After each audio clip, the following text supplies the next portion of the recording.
Well, I'm fertilizing the food plot right here behind the house tonight. See, it wraps up that way, and it goes that way a little bit too. All in all, it's right around 3/4 of an acre, so it's not even a full acre. And it lasted all the way till about early February this year, with about 12 does and fawns hitting it and about 8 different bucks. And we're only putting, we did a soil sample here, and it needed some, but it didn't need, it was pretty good in the phosphorus, but it was a little bit low in the potassium, the K. So that's why we're putting on 3 bags of fertilizer, 3 50-pound bags, and we're gonna be plowing it up tonight too, to work in the fertilizer and just to, you know, get it ready to plant. Within probably the next week here, we'll be planting. I still want to kind of wait till the field across the road. It's about a 6-acre field of soybean. Well, it'll be soybeans this year. Last year it was corn. I still want to wait till that's planted. Otherwise, our little bean plot here will get hit pretty hard by the deer. We're gonna have kind of a complex planting this year. It's gonna be probably roughly half corn and half soybeans this year. That's about what it was last year too. Maybe a few more beans last year. But yeah. We're gonna plow this up right after I get the fertilizer on.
Well, we got it all ripped up last night. We didn't get anything planted. We just ran out of time. So I'm gonna start planting now. I got corn ready to go. I'm gonna plant all the corn first and then come back and do the beans right after. I'm putting the majority, well, probably about 2/3 of the field down here into corn, and then along the edges in the shade it'll be beans on this side, but then on the other side it'll be beans. And then way up there, kind of by those black chickens, that'll be beans right up there too. And then we actually have another spot in between the tree rows. That's all winter rye right now. We'll do no-till beans in a few weeks from now and crush all the rye down. But anyways, down here, a good majority of it is gonna be corn. And then just this area right up in front here will be our like vegetable garden. So that won't be for the deer. Maybe they usually munch on some of the broccoli and like kale plants, but in the winter time. Anyways, yeah, so I'm gonna start planting the corn. Shouldn't take me too long to plant tonight, but it'll take some time. Most of it was all ripping up last night, and we got it worked up really good. So just using the old 2-row corn planter, works pretty good for food plots, that's for sure. And the ATV has no problem pulling it. I mean, you could even have like a 450cc thing and it would still pull this. It goes right through pretty easily. So that's our corn seed. Yeah, let's get planting.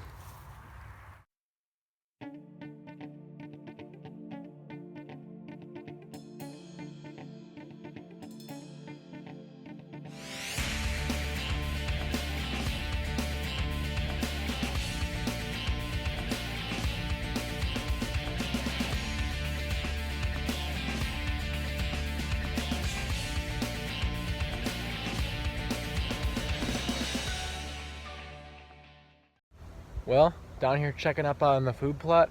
Not really sure exactly how many days this is after, but things are really looking good.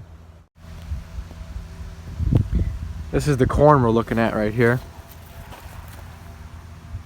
You can see it's probably close to 4 to 5 inches tall.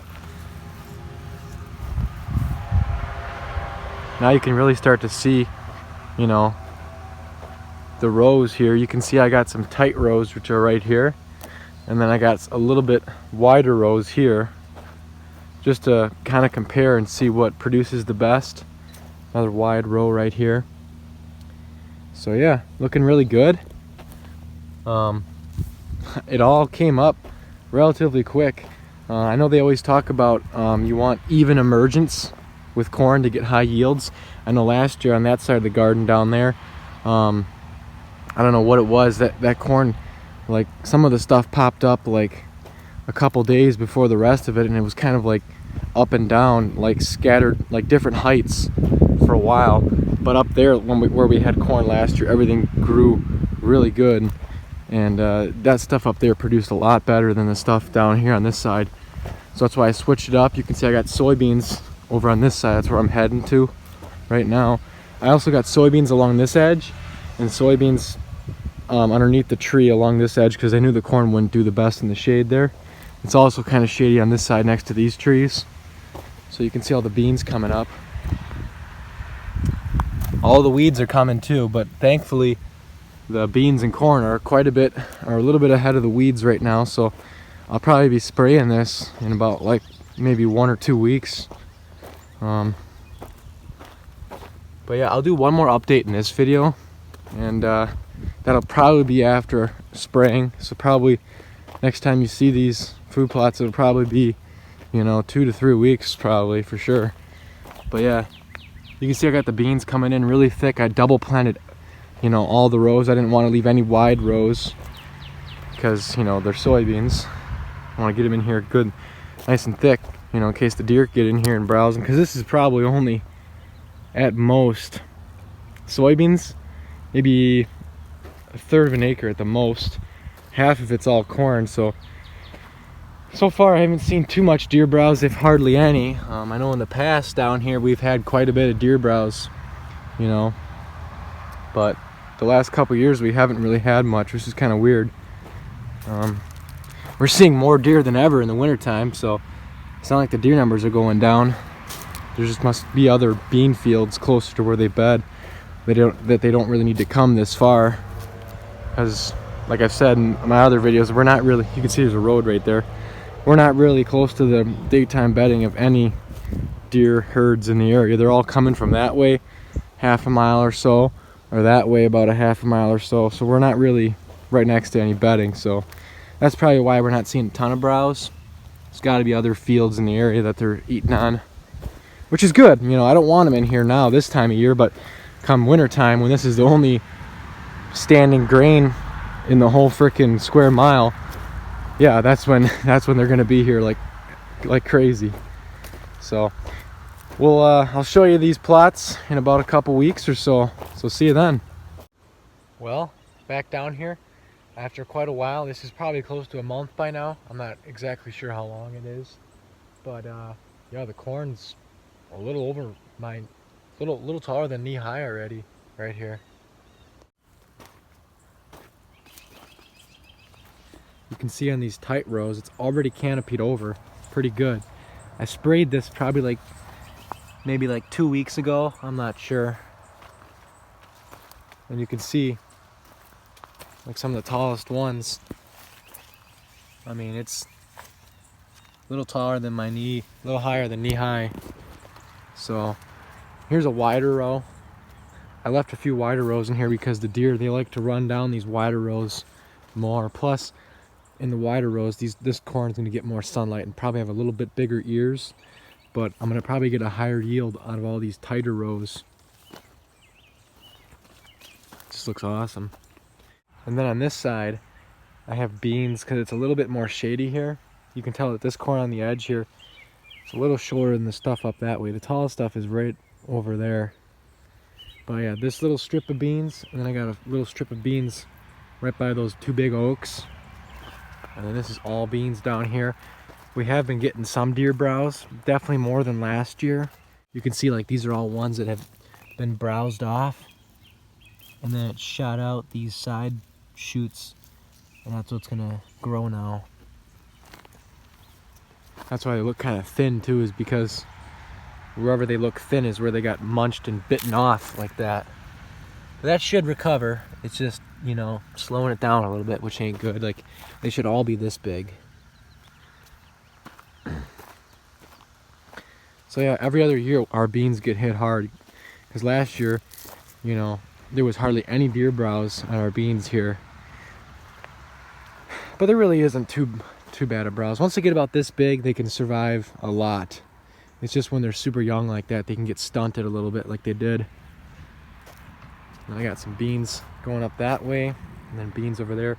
I'll take you over there where the corn looks really good. That's the best area of corn. I'll take you over there quick. You can see the deer have kind of left these ones alone right underneath the tree here. And these beans look really good.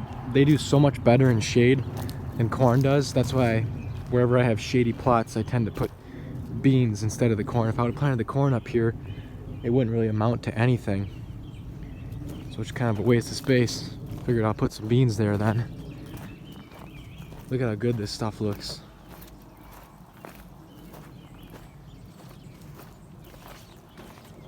Got a few wider rows.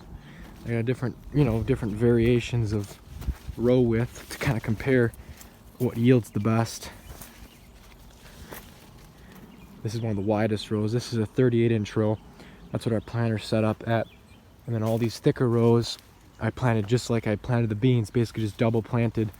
These are all like 15 to probably 20-inch rows. And then here's another wide row. Another wide row. And this is all pretty thick all the way to the end. This is probably maybe 1/3 of an acre of corn. That's it. It might look bigger on camera here. And then we got beans down there, some beans over there, and then beans way over by those trees. So we probably got 1/3 of an acre of corn and 1/3 of an acre of beans, because in total we only have about 3/4 of an acre, or just a little shy of that. It really ain't much. So this area up here is the other area of beans we got. This was all corn last year. This is where the corn grew really, really good last year. Again, there's a few thin spots out here where they've been browsed on, but overall they look pretty good. This will probably be the last food. And over here, this is I'll have this stuff in another video too. Maybe not this stuff. This was all grass. We just sprayed off and then ran the disc through here once, and then I just drilled in a few beans by hand just to add a few more beans. These will probably be the last beans, the stuff closest to the house here. I found a shed right there and a shed down in the woods in a nighttime bed, but this fell like right in the food plot, right, like literally right where I'm pointing my finger. This was the last food available. So probably this and this, you know, will be the last food around on our property here. Maybe this will last longer this year too, who knows. This is all no-till beans over here. This is all the winter rye, all crushed down. You can tell these are smaller. You know, they weren't planted as early. But yeah, everything's looking good. Yeah, and I'll have a lot more videos coming. It's just, I like to add results in all my food plot videos, because I hate watching a video on YouTube or whatever, and you know, someone plants something and they never show any results. So that's why I like to include all my results in all my planting videos. So that's why it's taking me a little bit to get all these videos out. Yeah, I'll have a lot more videos coming out in the next month or so of all these spring, you know, soybean and corn food plots. So I got a lot more editing to do. So I guess I'll see you, you know, in the next video. So see you then.